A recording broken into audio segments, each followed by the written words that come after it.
Hey guys, what's up? It's Matt with AAXA. For your reference, in this video where you see images projected onto a screen, I'm using a 1.3 gain ALR screen at 92 inches. Alright, so let's get right to it. In the box, everything is packed neatly into a pretty handy carry case. At the top of the carry case is a USB-C to C cable and the remote. I've talked about these remotes before. It's a pretty typical IR remote with intuitive layout. It's good and pretty common, generic based kind of remote. It's just a basic remote. In the lower portion of the case, we have a snap-on carry handle for the P6U itself, a nice USB Type-C power brick. I like universal inputs like this, so this is a big plus for me, especially if using battery banks or solar panels is something that you're going to do. It'll take a USB-C to C cable or USB-C to A. A 3.5 to RCA analog adapter, some batteries for the remote, a quick start user guide, and the P6U projector itself, which is pretty hefty and nice feeling too. At the very core, P6U is what's great about AAXA, or rather what they do well. Portable DLP projectors that offer rounded features for end users is their wheelhouse. With exceptions to some of the earlier years of AAXA stuff and the occasional one-off, AAXA usually delivers well, and this is what I've come to expect from them. There are things that they do that I still don't love, such as measuring lumen brightness and LED lumens, just not a fan of that. It lacks any kind of true governance, unlike the standards of ANSI or ISO. Anyway, the P6U is a play off the P6X, one of their more popular projectors, and objectively the goal of the 6U was to polish up on the successful 6X. P6U is a smaller size, and it features a similar native 1280x800 DLP chip casting at 16:9 formats. It can use upscaling for 2160p, which doesn't make it 4K,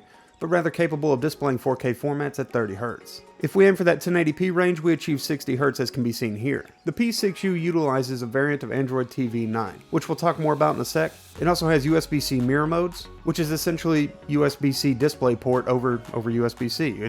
That's pretty great. Especially if you have a laptop that's compatible of display port out over USB-C, you can directly connect right to it and do that, and that's fantastic. It's primarily for phones and tablets, but it's totally usable as a display port for good PCs. Starting on the right side, if you're standing behind the projector, you have a toggle switch for power to be turned on or off, or to set it into Bluetooth mode to be used as an independent speaker. Below this is a manual focus wheel. The small speaker is just below that. Up a little behind the first speaker is a small intake fan, and then a row of inputs just above that. It's a power delivery USB-C input, an AV port for analog RCA, a 3.5 aux for audio, and a Type-C display port that I mentioned just a moment ago. On the back is a USB 2.0 for power delivery to a device such as a Roku or a Fire Stick, or it can be used as a USB drive that has files already on it if you needed to pull up something on the USB stick itself. It has a full-size HDMI 1.4, an IR receiver which is next to the TFSD card reader, and below these inputs are a larger speaker and a matching larger intake fan. The only thing that's on the left side is a notch for the handle. There's really nothing else there other than a vent. On the bottom, 3 weirdly spread out points for mounting. A singular thread mount would have sufficed here, but none of the 3 are centered, so it's a little weird trying to mount this thing if you're just using a single point. It looks like it's wibbly wobbly. Moving around to the top side, we have a tactile menu control setup, and this offers all of the basic navigating, but oddly there's no volume control up here. And here's something that's both odd and fun. They added lighting around the projector and put a button on it for turning it on and off and changing its mode. Best I can tell, we have a solid green, a running kind of twinkling green, and a solid white for lantern mode, as well as it can be turned off if you don't want the lights on. I don't know why I would want this feature specifically on a projector, but it's fun, it's here, so yeah, moving on. P6U speakers are pretty capable, which hasn't always been the case for built-in speakers on some of the previous offerings from AAXA. Let's pause here and take a listen to Liquid Song's Birthday. While it isn't a one-to-one in-person experience, the sound test should generate an idea pre-purchase for you.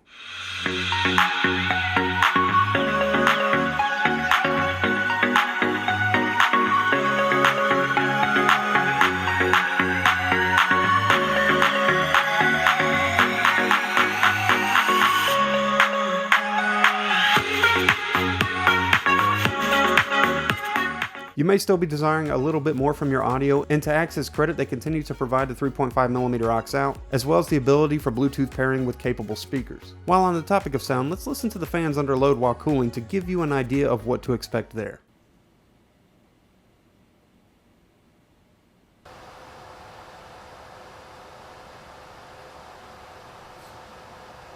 This is still an area where AAXA could improve with quieter cooling solutions. Quieter, similar, efficient fans exist. It would just be up to them to start implementing these changes to ward off any unwanted projector cooling sounds. The P6U has a massive battery offering, almost double the use one might expect from a portable battery projector. It can double as a battery bank also, and charge up other devices. This is a huge plus. Even on battery and eco mode, it's bright and it looks great, offering comfortable cast sizes up to 120 inches. You'll be able to milk more brightness if using a plugged-in power source like a charged up battery bank if you're on the go. Menus are both familiar and unfamiliar. The AAXA GUI is comfortable to navigate and familiar to me, but additional settings can be navigated via the Android right side overlay. As far as included apps, you may find life a little more simplified with external devices like the Fire Stick or the Roku, as your offerings may be limited here. Gaming on the P6U is fine. Ghosting is at a minimal, as we usually see low ghosting and good gaming on DLP projectors. When it comes to gaming on it, while it does fine gaming and it's enjoyable still to play games on it, there's something that's a little off and a little messy about it, but for the most part, an overall good experience. Our response time is low, somewhere to the 18-25 millisecond range at 60 Hz. In a Black Crush test, I can see all the way up to box 5. I was kind of hoping for a little better, but box 5 is what we can see here. This is an overexposed shot to show you kind of what I can see in person. Look, this is a formidable and well-rounded addition to the AAXA family from what I have seen from them. This one gets my recommendation for those of you looking for a pretty sweet package of a portable projector. That's a solid alliteration right there. Whether you're in the art scene, need a quick setup capable projector for meetings, a trucker on the road, somebody who likes to camp, I think you call them glampers, a setup and game somewhere type of person, or just a movie in the backyard kind of night kind of person. It's a box-checking little beast. P6U is mostly nothing but praise from me. I hope this overview was somewhat helpful and useful to someone. You guys have a great day, night, whatever it is. I'll do a couple side-by-side shots here on light and dark settings so that you can get a better feel for what it looks like in light and darkness. I'll take some pictures as well of the room, but I'll leave you with that. You guys have a great day, night, whatever it is, and I'll see you in the next video I do.